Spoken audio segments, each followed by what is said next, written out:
Once upon a time in Finland, a poor man had 3 sons.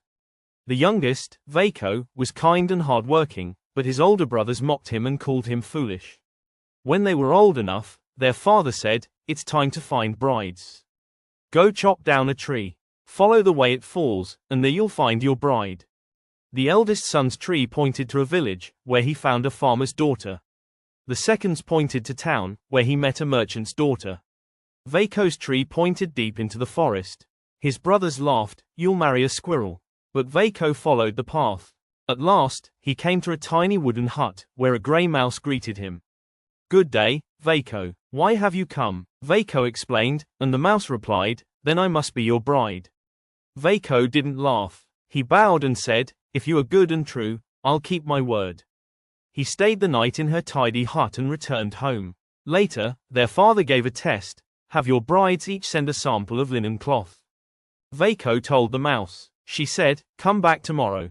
The next day, she gave him a small box with a piece of linen so fine, it amazed his father. Veikko's bride won. Then came a second challenge. "Bring a loaf of bread."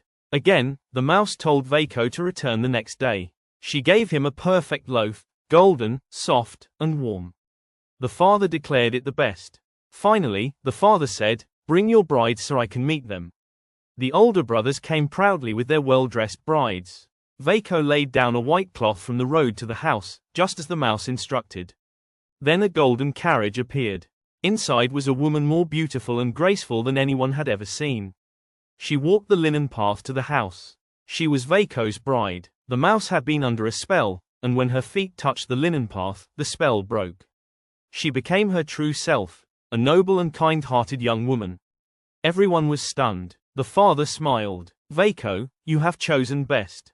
And so, Veikko and his forest bride were married, not for wealth or beauty, but for kindness, patience, and keeping a promise.